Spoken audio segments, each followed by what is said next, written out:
Hebreos capítulo 6, versículos 19 y 20.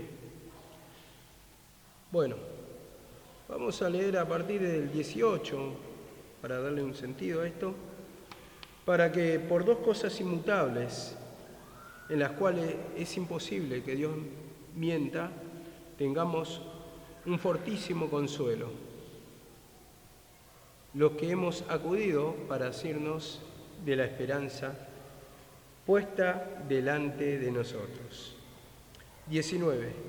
La cual tenemos como segura y firme ancla del alma, y que penetra hasta dentro del velo, donde Jesús entró por nosotros como precursor, hecho sumo sacerdote para siempre, según el orden de Melquisedec. Vemos acá la palabra, la segura y firme ancla del alma, como está diciendo acá, venía el versículo 18, que son las promesas que el Señor nos da y que dice que el Señor no miente, entonces lo va a cumplir. Y acá cuando dice que penetra hasta dentro del templo, hasta dentro del velo, donde Jesús entró por nosotros como precursor. Entonces, esto nos lleva, hermano, a que hemos escuchado el mensaje de la sierva Noemí, como predicaba a través del velo.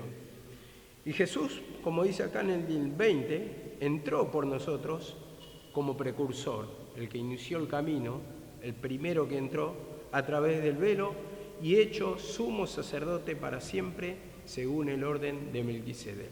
Entonces acá lo compara al sacerdocio, el sumo sacerdote que entraba una vez al año, y esto lo hacía Aarón en la antigüedad, que él era el sumo sacerdote en tiempo de Moisés, y era figura, una tipología de Cristo, porque entraba al lugar santísimo, ¿no? Entonces, Aarón representa a Jesús en esa tipología, pero también, así como Aarón entró Jesús. Pero vemos que, como dice la palabra, que el Señor cuando entró a la presencia de Dios, se sentó, dice, a su derecha, ¿no? En cambio, Aarón no se quedó ahí, representando que la ley no iba a ser permanente. Y dice que en el lugar santísimo no había sillas, representando que iba a ser temporal el sacerdocio según el orden de Melquisedec. Entonces, estos hombres no iban a permanecer, sino que iban a entrar solamente temporalmente. Pero Jesucristo sí se sentó a la diestra del Padre. Y así como muestra acá Jesucristo como precursor, el que entró, a ver,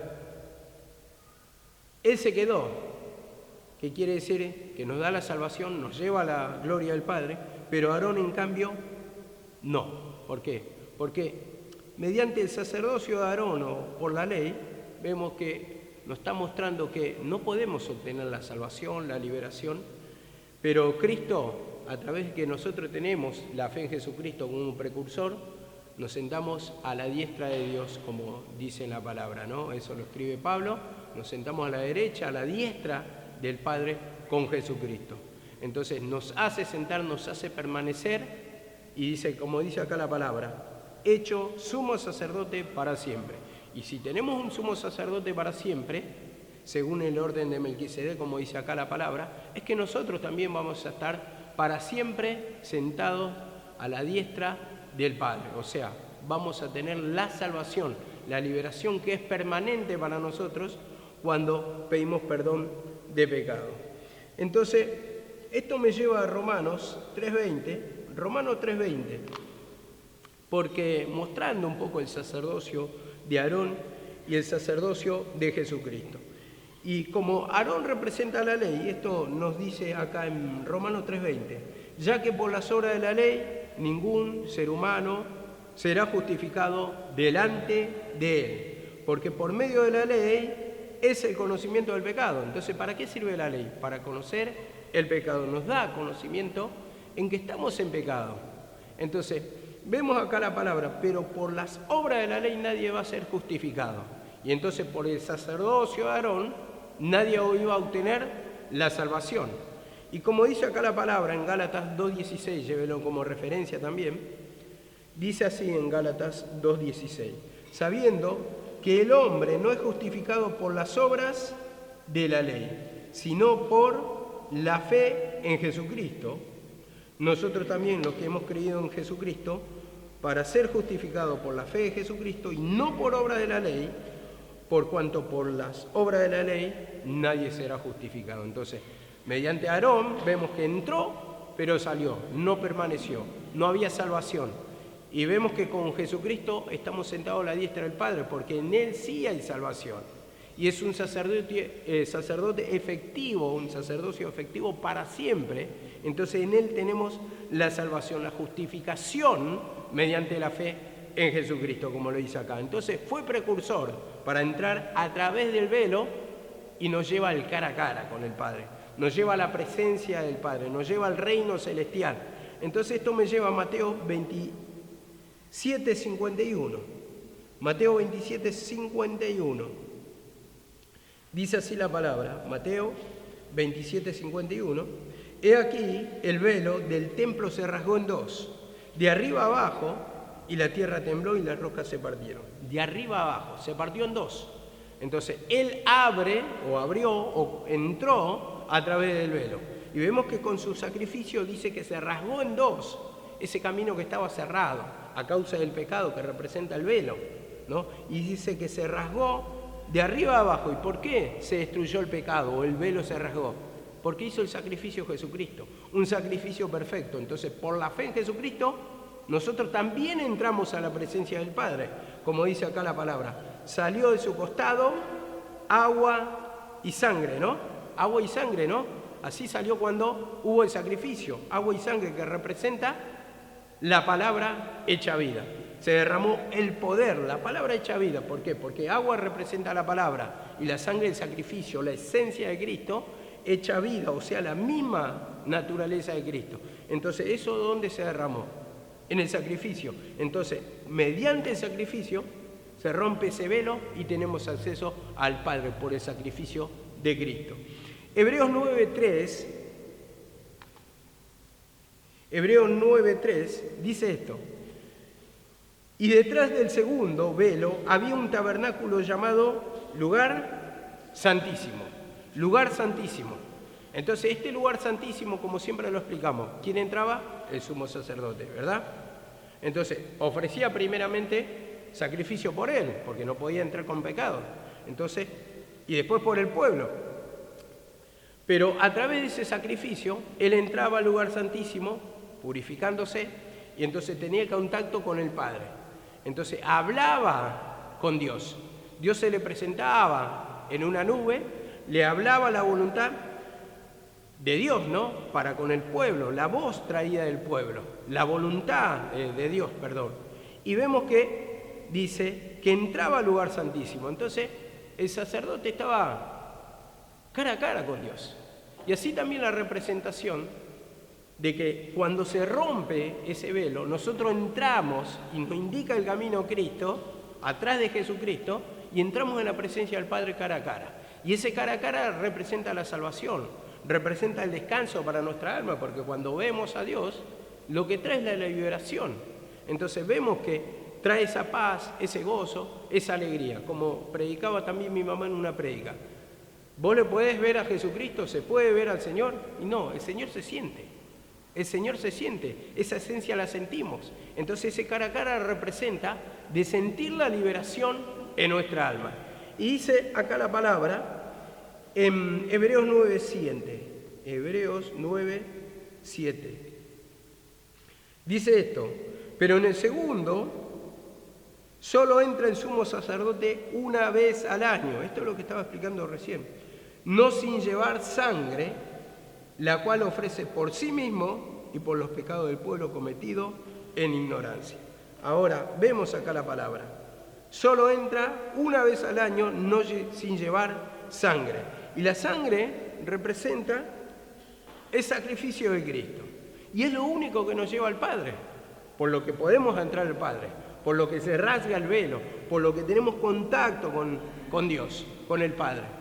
Entonces necesitamos ese sacrificio, la confianza, el creer ¿Por qué? Porque al estar en pecado, como la ley muestra el pecado, necesitamos de un sacrificio perfecto, como dice la palabra, para tener ese contacto con Dios, para traer la voz de su voluntad a nuestra vida. Y ahí es cuando somos incapaces, solamente por el sacrificio de Cristo que paga o toma nuestro lugar o paga por nuestros pecados, entramos en contacto con el Padre. Y ahí es cuando nosotros, primeramente para hacer eso, tenemos que ver nuestra incapacidad. Y incapacidad, cuando yo digo esto, estamos diciendo, reconozco mi pecado, reconozco que yo no puedo tener acceso con el Padre. Entonces, como el sumo sacerdote era una tipología de Cristo, ¿quién entra como precursor? ¿Quién es el que va al Padre? ¿Quién es el que presenta el sacrificio?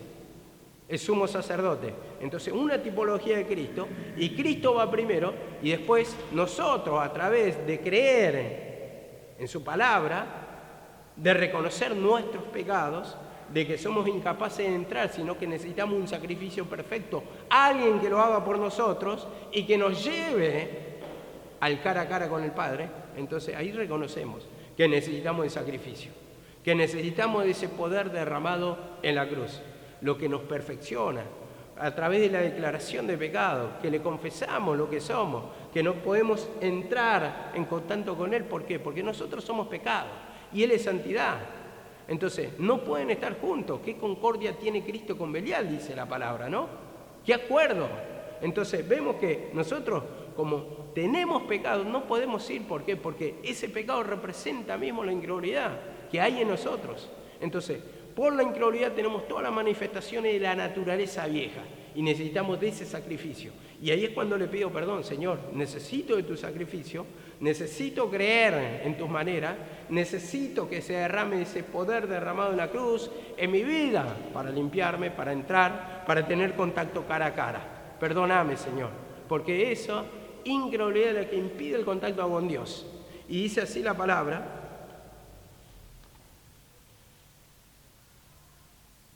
Hebreos 10:20, Hebreos capítulo 10, verso 20, dice esto la palabra.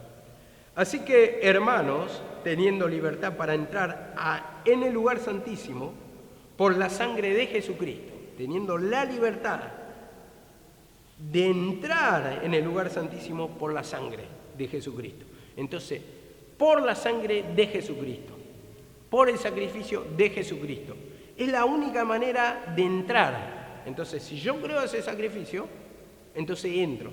Y bueno, ¿qué sentido le podemos dar? Porque esto le está hablando a los hebreos, evidentemente.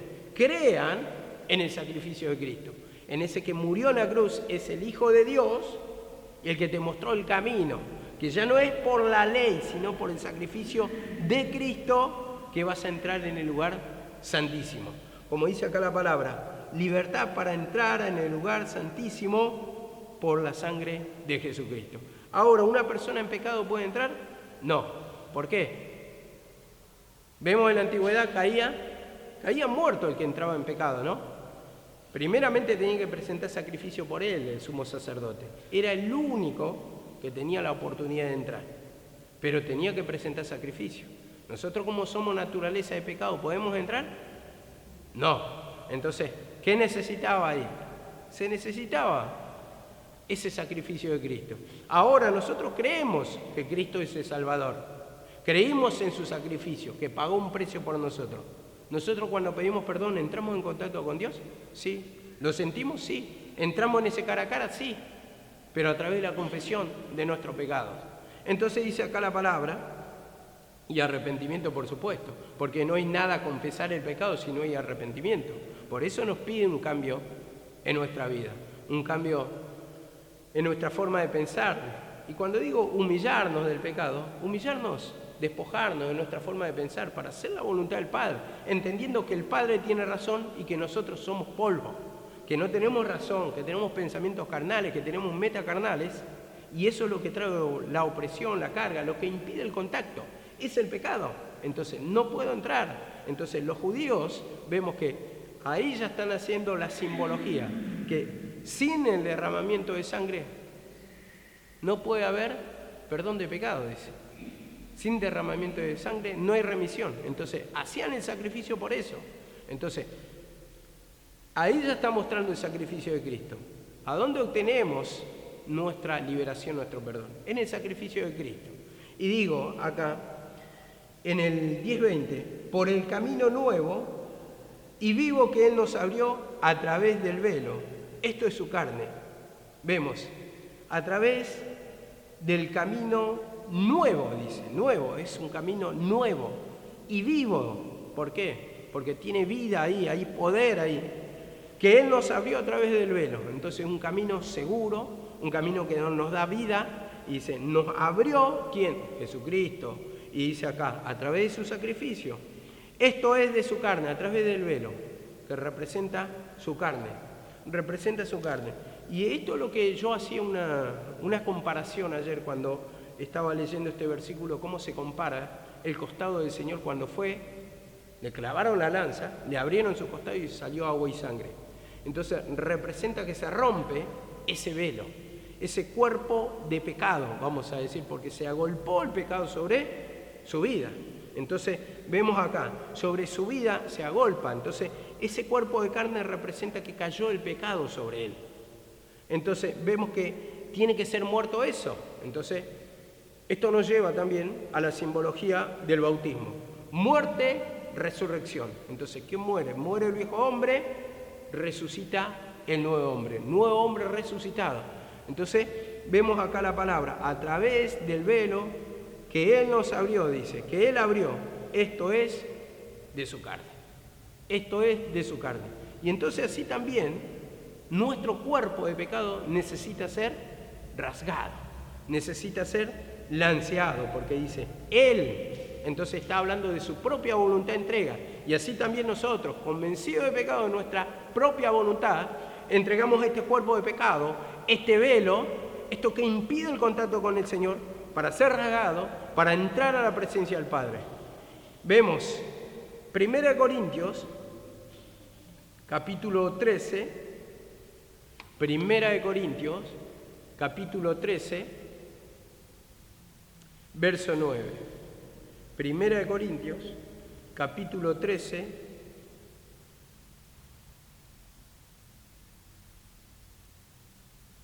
verso 9. Dice así la palabra. Porque en parte conocemos y en parte profetizamos. Mas cuando venga lo perfecto, entonces lo que es en parte se acabará. Y ese en parte se está refiriendo a la ley. ¿Por qué? Porque ellos veían por figura, por sombra, en parte de todo el plan de Dios. Porque el plan de Dios fue primeramente que mostró el pecado al hombre mediante la ley. Y después vino el reinado de Cristo. Y en este caso está mostrando el poder del Señor. Y entonces ellos veían en parte, veían por figura, pero no tenían la salvación. Entonces era parte simplemente que estaban viendo, parte del plan de Dios, parte por la figura.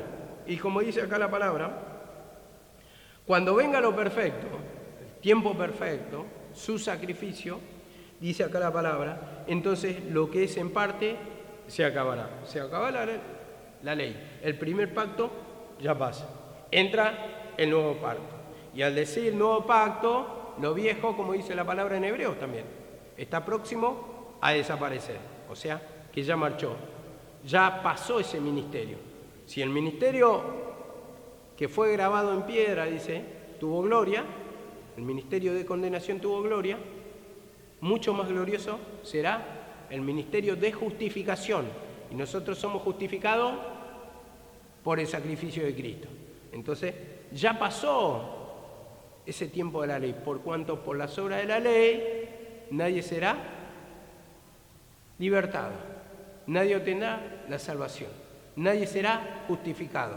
Vemos, y dice así la palabra, 13:12, y dice, ahora vemos por espejo oscuramente, mas entonces le veremos cara a cara. Ahora conozco en parte, pero entonces le conoceré como fui conocido. Y vemos, dice, oscuramente, difusamente, como dice en otra versión. ¿Y qué está hablando de esto difusamente? Ustedes llévenlo a ese tiempo. Un espejo, por ejemplo, llévenlo así. No existía el espejo como hoy lo conocemos, sino que el espejo en ese tiempo era como las bandejas así pulidas, que se ve el reflejo de la cara, pero toda distorsionada, eso era un espejo en ese tiempo. Entonces, por eso lo compara. Dice, oscuramente, veladamente, difusamente, distorsionadamente. Y esa era la sombra y figura, que no veían la realidad. Eso era el tiempo de la ley. Mas entonces le veremos cara a cara, entonces no va a haber velo. Entonces lo vamos a ver cara a cara, vamos a tener la imagen presente, lo real, cara a cara. Dice, ahora conozco en parte, pero entonces conoceré como fui conocido. Conozco en parte. Está hablando de la ley, literalmente. Conozco por figura. Y como dice la palabra, ahora permanece la fe.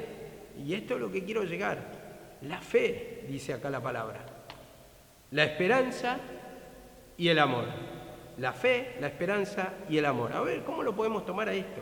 Ahora permanece la fe. ¿A dónde me lleva esto? A Hebreos 6:1. Hebreos 6:1, ¿qué dice la palabra? No echando otra vez, o no tomando otra vez, el fundamento del arrepentimiento de obras muertas, de la fe en Dios. Porque ellos creían en Dios. Ellos venían predicando acerca de la fe en Dios. Se venía hablando acerca de la resurrección de los muertos, todo. Pero, dice acá la palabra, lo que quería tomar, permanece en la fe, pero la fe mediante la ley. Ellos tenían la fe y ofrecían sacrificio, creían en Dios, pero mediante la ley. Entonces era todo por figura. Y dice, permanece en la fe. Y dice, la esperanza. Y la esperanza nos lleva a Colosenses 1:26. La esperanza es la promesa mismo de salvación. Y vemos acá que dice en Colosenses 1:26. El ministerio que había estado oculto desde los siglos y edades, pero que ahora ha sido manifestado a sus santos.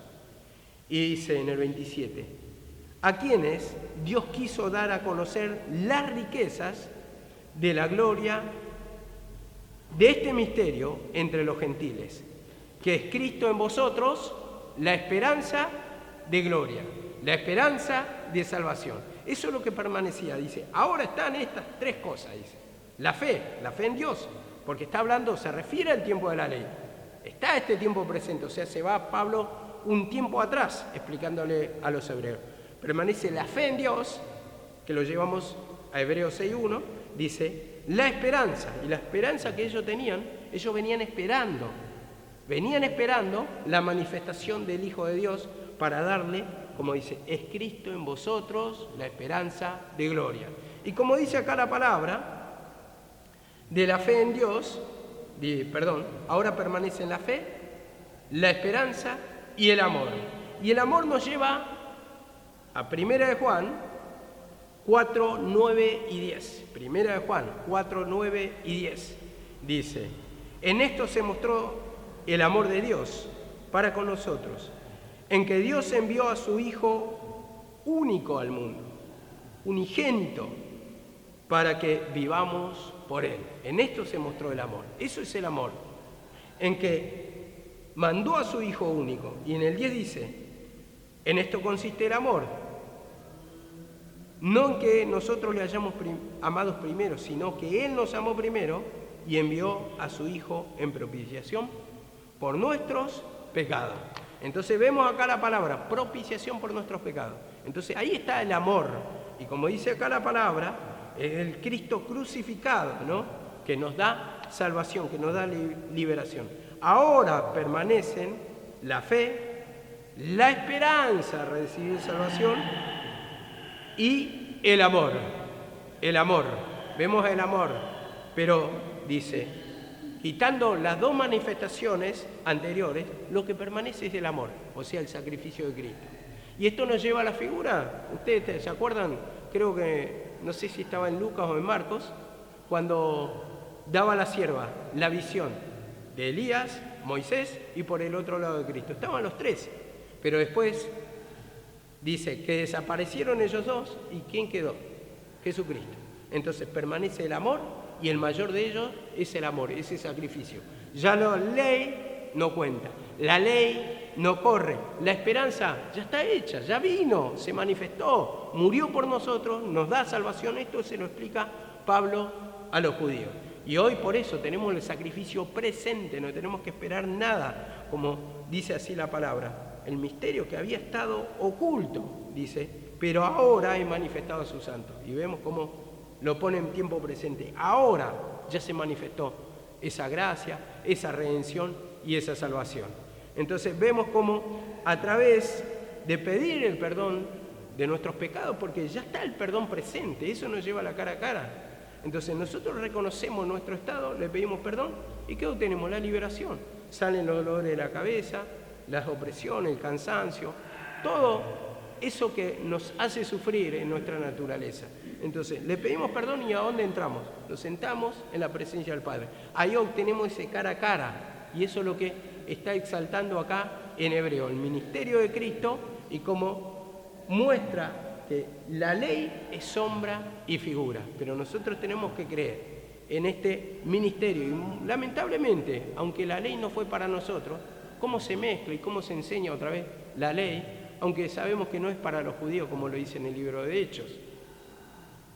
No es para nosotros. La ley se escribió para los que están bajo la ley, para los judíos mismos. Pero ese tiempo ya terminó, ya pasó. Y encima no fue escrito para nosotros, nosotros simplemente estamos bajo el pacto de Jesucristo. Nosotros los gentiles obtuvimos salvación en el pacto de Jesucristo. Y la ley siempre fue para el judío. O sea que no tenemos nada que ver para cumplir esos ritos, esas maneras, ese creer, ese volver tiempo atrás, cuando la palabra nos está diciendo: ustedes son gentiles y a los gentiles, como dice Pablo, solamente que se tengan de la idolatría y de los sacrificados a los ídolos. La idolatría, el creer en otros dioses, dioses paganos, porque hay un único Dios y el que nos da la salvación. Que a través de creer en Jesucristo tenemos el perdón de pecados. Amén.